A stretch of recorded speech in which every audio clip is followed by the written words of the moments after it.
Hi students, today we are going to discuss aggregated supply.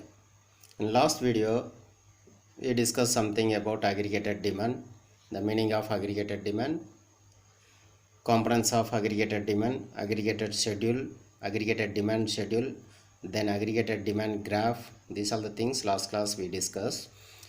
Now we are going to discuss aggregated supply. What is mean by supply? The value of all the final goods and service produced by the producer and willing to sell in the public, that is called supply. But here meaning aggregated supply given, it refers to the money value of final goods and services that all the producers are willing to supply in given period of time, that is called aggregated supply. Here mention that word final goods and services all the producers willing to supply in given period of time. This is the keyword. Then aggregated supply equals national income. Why we are mention aggregated supply equals national income? While calculating national income under product method, we are going to calculate private final consumption, government final consumption, all the things. Clear? Primary sector, secondary sectors, all the things. So all the production of goods and service, all the sectors is called, totally is called national income. So here aggregated supply equals national income. Then components of aggregated supply. The major portion of national income is spent on consumption of goods and services and the balance is saved. It means income either consumed or saved. For example, individual, a person income nearly 50,000, he consumed 30,000, remaining 20,000 saving. So y equals c plus s, that means income equals consumption plus saving. Saving equals income minus consumption. Then consumption equals income minus saving. Now let's see the next one. National income NY equals aggregated supply equals C plus S, consumption plus saving, or national income symbol is Y equal aggregated supply plus equals C plus S. Then aggregated supply schedule. So aggregated supply equals C plus S, you know the formula. Then income, consumption. So income 0 level income, consumption 40. That means autonomous consumption. Income level is 0, but survival purpose we need to consume. We spend some amount. That is called autonomous consumption. That time saving minus 40. Then income 100, consumption 120. Then saving minus 20, because income only 100, consumption 120, then saving is dissaving. The first two categories, 0 level income and 100 crores, that means 100 income, consumption 40 and 120, savings are minus 40 and minus 20. So it is called dissaving. See the next one. 200 income, consumption 200, saving 0. That means all the incomes spent for consumption purpose, there is no saving. This point is called break-even point. The next one, 300 income, 400, 500 and 600 income. Consumption also increase, but there is some proportionate increase, not the equal level of increase. So income equals AS, aggregated supply or national income. 0 level of income, consumption 40, saving minus 40. If you added, you will get 0. So plus 40 minus 40 equals 0. This is a simple calculation, but formula is very important. Then aggregated supply curve. So aggregated supply curve 45 degree in that axis. Then y-axis indicate consumption and saving.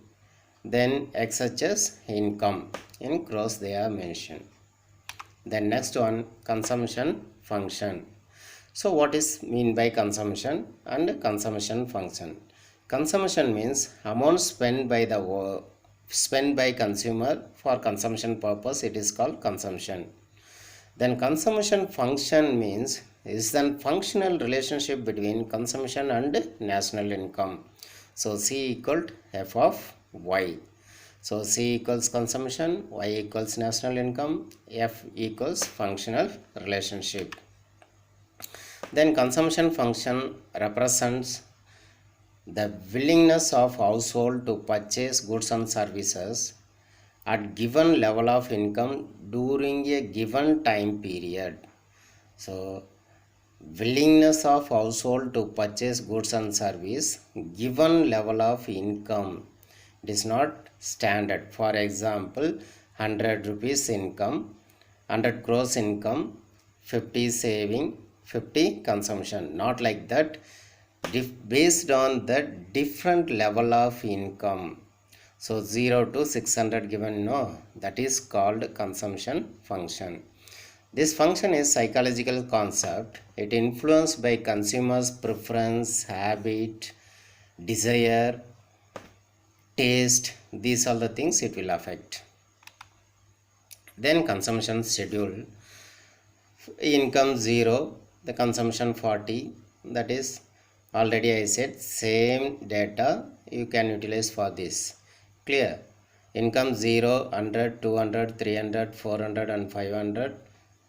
Then consumption 40, 120. The 200 BEP means break even point. There is no saving. Then 300 consumption 280. Then some proportionate only increase consumption, not the equal level increase. Then consumption and consumption function. Just learn the meaning of consumption. The amount of income which is spent on purchase of goods and services is called consumption. It is a term clearly specify that consumption means how much amount spent for purchase of goods and services. Consumption function means the schedule showing consumption expenditure at various levels of income. For example, 0 to 600, that is called consumption function. Consumption curve, just see the curve. Consumption in crores, YHS, XHS, income. Then at 0 level of income, consumption is nearly 40 crores. That is called autonomous consumption.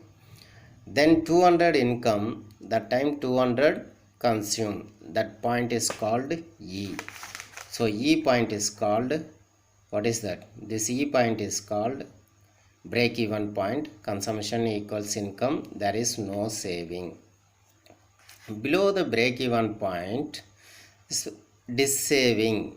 That means income is not enough for consumption purpose, so it goes in minus. Income, yes, it minus. Then above the break even point, income is more than consumption, that only going to start that saving. Then E point is called total income spent for consumption. Next important observation. So starting point of consumption curve. So starting point of consumption curve, that is 0 level of income, it start with 40 crores. That is autonomous consumption. Survival purpose we are going to utilize. Then slope of consumption curve. What is the slope of consumption curve? It is the positive slope which indicates that the income increase, consumption also increase. However, some of the proportionately increase, not the equal increase. Then third one, income is less than consumption, that time it indicates that dissaving. Both the income, for example, second point, income rises, consumption also rise, but some proportionately rise. Then third point, income is less than consumption, that time dissaving appears. Then fourth one, break even point. That E point is called break even point. Consumption equals income. Break even point C equals Y. Then income is more than consumption, automatically it shows the saving above the E point, or else right side of the E point is called saving, left side is called dissaving. Then the minimum consumption is known as autonomous consumption, need for survival purpose, that is called C dash. In graph they are given C dash here. That C dash is called autonomous consumption. Then income increases, then consumption also increase. Income increase at greater proportion as compared to increase in consumption. Next type. Okay, thank you.